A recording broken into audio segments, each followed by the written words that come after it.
Welcome back to another Micmac tabletop review. Today we'll be taking a look at the Armi Galesi 503B 22 long pistol. This is the Armi Galesi Brescia 503B 22 long pistol. This one was made in Italy in 1965 according to its date code stamp, so about 60 years old. This one has no import markings and actually looks to be in very good condition. If you've watched many of my videos, you know that I like these old pocket pistols, and I know I'm not alone in my interests. I get asked to do more reviews of mouse or pocket pistols than any other firearm. Personally, yeah, I'm with you on this. I really like small, well-made pistols that really work smoothly. While they may not be very practical today with their tiny sights, anemic ballistics, and low capacity, I still enjoy owning and shooting them. As such, I've collected a few of them over the years, some really good ones, and I'll admit, some not so good. So what about this Armi Galesi Model 503B? How would I rate it? Well, that's the point of this review. I've had the .32 caliber Armi Galesi pistol on my wish list for years. I see them from time to time, and I see the smaller Galesi 25 auto pistols even more often. But usually they're not in as nice a condition as this one, and typically they have price tags much higher than what I've been told they should be selling for. That seems to happen a lot. So when this 22 model came up on Gunbrokers, I had to decide if it was worth it. At first I thought it might be the 22 long rifle model, which I hear is uncommon. It was advertised as in collector's condition, whatever that meant. It also came with a very nice leather inside the waistband holster. But it was the 22 long version, not the 22 long rifle model. And it would eventually cost me $250, at least $50 more than I thought it was really worth. But what the heck? With the winning bid, here it is. So what do I think? Did I pay too much? And what about being configured for 22 long ammo? And one more point I should mention here, I couldn't find any video reviews on the 22 long version of the Galesi 503B. Not one, although there were a few on the .32 caliber and 22 long rifle version, and many more on the more common 25 caliber model. So hopefully this video review will help fill that void. But before we go any further, let's make sure this gun is cleared first. And by the way, if you enjoy this review, be sure to like, share, and subscribe. Galesi Arms was an Italian gun manufacturer formerly named Industria Armi Galesi, which was originally founded in 1910 and based in the northern outskirts of Brescia, Italy. Armi Galesi manufactured automatic pistols, rifles, and revolvers, but was most well known for their small semi-automatic pistols similar to this one. Their first pistols were produced in 1914 following Italy's entry into World War I. But with access to the U.S. markets after World War II, the majority of Armi Galesi pistols we see today were actually manufactured from between 1960 and 1970. Of course, the U.S. Gun Control Act of 1968, which regulated interstate and foreign commerce in firearms, including importation, would deal the Armi Galesi Company a major blow.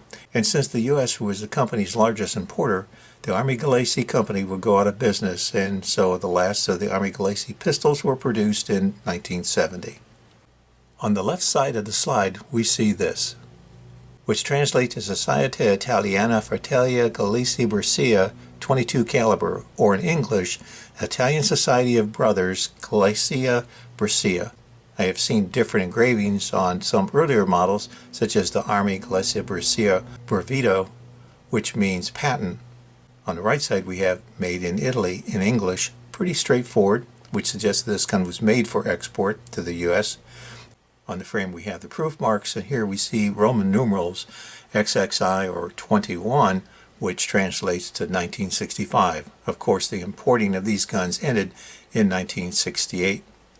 Galesi pistols were designed based upon the Browning 1906 and 1910 pistols.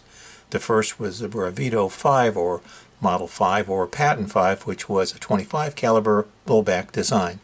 Numerous additional designs would follow in various calibers varying from 22 short, 22 long rifle, 25 ACP, and 32 ACP. There was also a host of grips and different finishes available, including engraved gold-plated models with real mother-of-pearl grips and leather cases. This made the Galesi pistols attractive visually and quite popular. By the way, some of the terms used with Galesi pistols are a little weird, like bronze, which means blued, plates, which means grips, and sticks, which means plastic. Back in their day, Armi Galesi pistols also enjoyed a reputation for being solid and well made. In the US in the early 60s, you could probably pick one of these up for about $30 to $45. Sounds pretty cheap until you realize that would have been equal to about $300 to $400 in today's dollars. But it's also my understanding that the Armi Galesi company itself only made $6 per pistol. Pretty impressive when you think about how they were able to produce such well-made firearms for so little. But you should also know that unfortunately there were some lemons, and it's not uncommon to hear about ammo feed problems. From what I've been told, however, the majority of these pistols were actually pretty reliable, able to cycle through at least 200 rounds without a problem. But if you got a bad one, they could be downright horrible. And of course, that hasn't helped their reputation.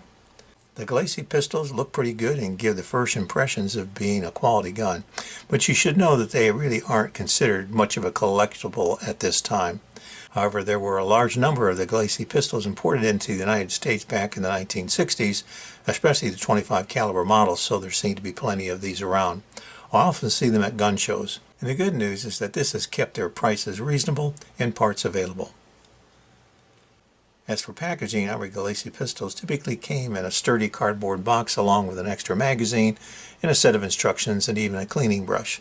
This one no longer had its box or extra magazine, but came with an inside the waistband leather holster. Given this particular gun's pristine condition and lack of holster wear, I would guess this gun was probably not carried much at all and was probably fired even less. The Armi Galesi Model 503B is a blowback design pistol made in Italy. It was available in 22 short, 22 long rifle, and 25 caliber. The 503B had a blue finish with white plastic grips. This particular pistol is chambered for 22 long rounds, not 22 long rifle. Its slide and frame are steel. The sights are small, milled into the slide as you can see, completely snag free. The action is single action, striker fired. It has an overall length of 4.5 inches. Overall height is 3.25 inches. Width is 7/8 inches at the grips. The magazine holds 7 rounds. There's a European heel mag release. And there's a frame safety down to fire. Weight is 12 ounces. This is where I usually point out American movies featuring the firearms I'm reviewing. Unfortunately, I could only find one, the 1976 Robert De Niro film Taxi Driver. And even here, the firearm is an engraved Model 5, only seen briefly in place of another gun the actor actually handled in a scene, which actually happens more often than you might think. As for function, note that I've been using spent .22 casings for demonstration purposes. Dry firing is not recommended. I've already disassembled this pistol, inspected and cleaned it. Given lack of dirt, I could tell this gun had only been minimally used, but well maintained and cared for. However, I could tell this gun had been fired from the small amount of powder residue I found in the striker area and inside the magazine. This gun appears to have been kept properly oiled, and inside everything looked in excellent condition. Minimum signs of wear or handling overall. The only issue I could find was that the grip screws had been scratched as though an improper driver was used, and the left grip screw had been over-tightened, causing the magazine to bind. While the bluing is overall very good, close up you can see it could do with a light cleaning. Also, the plastic grips had some very small minor scratches. Otherwise, this old pocket gun is in nearly perfect condition. Very nice. My main concern operationally was that at 60 years of age, would the springs function as they should? If this gun had spent most of its life in storage with the springs compressed, would it still have enough spring power? My second concern was the 22 long rounds. I was using rounds that had been sitting in my ammo cabinet for probably the last 30 years. This gun is small and my hands are large with long fingers, but I can get 2 fingers around the grips. Loading the magazine is easy enough without even a loading assist knob. When inserted, the magazine has a little looseness to it, but if you tighten the grip screws too much, it'll bind the magazine. Racking the slide is very light but tight, and the rounds load soundly into the chamber. Very sure and smooth.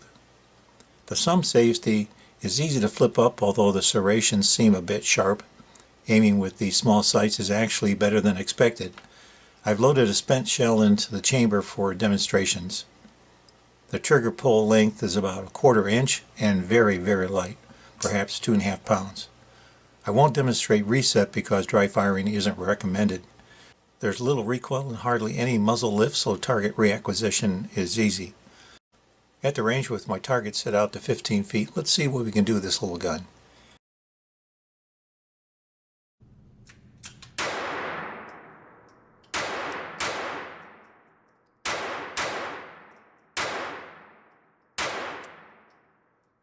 Accuracy was much better than expected.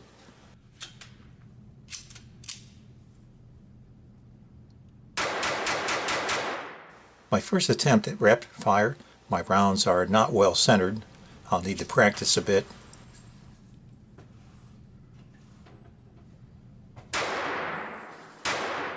I'm starting to get some light strikes, so I've stretched the firing pin spring.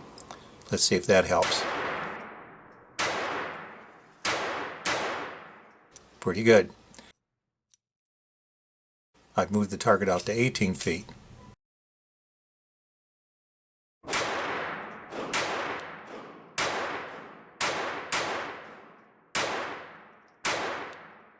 Very nice. I could do this all day.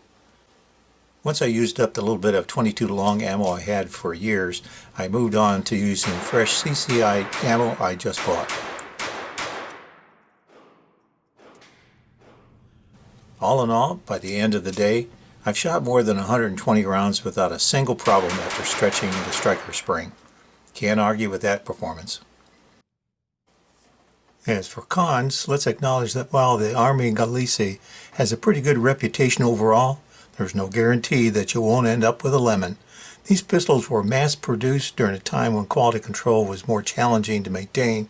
The Model 503, especially the 22 long model like this one, have reported ammo feed problems, accuracy issues, and grips cracking and reports of grips just falling apart.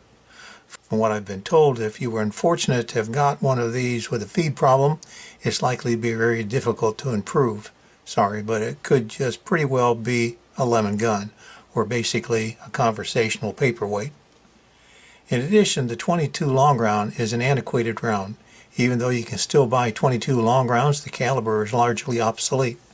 While many firearms that are equipped to fire 22 long rifle ammunition can also fire 22 long ammo, if it's a semi-automatic, it probably won't cycle automatically with a 22 long round due to the low energy of the round. Of course, a 22 long firearm like this one cannot fire a 22 long rifle round. Some people like the 22 long round over the 22 long rifle in cases where they're looking for lower penetration and a quieter report, as when hunting varmints. But unfortunately, firearms like the Galesi 503B 22 that were made just for the 22 long are rapidly becoming obsolete antiques. Eventually they'll be suitable only for display or as safe queens. As such, the long-range future production of these historic cartridges remains questionable. One more thing. These grips can rotate a little. This is a design issue that could have been easily corrected. Also, the grip screws should have been made just slightly shorter. As I mentioned earlier, if you tighten them down too much, they can bind the magazine. Again, a design flaw that could have been easily corrected. As for pros, the Armi Galesi 503B actually has a pretty good overall reputation for acceptable quality, excellent reliability, and remarkable accuracy. Compared to many other mouse pistols from this era, the Galesi 503-22 is a rugged, well-built little pistol. Parts are of good quality, the finish is excellent, and for such a little short-barreled pistol, the accuracy is actually quite good. Speaking of parts, you can still find parts out there for the Galesi pistols, and fortunately, I can still get replacement striker and recoil springs for the Galesi 503B 22 long from Wolfgun Springs, for example. Even as late as a few years ago, you could probably have found one of these for under $100. Their value today has risen quickly, but given their quality of build and function, I'd say they could still indeed represent a pretty good value for what they are. And one more thing, 22 long ammo is still being produced, and it's still relatively cheap to buy at about $12 per 100.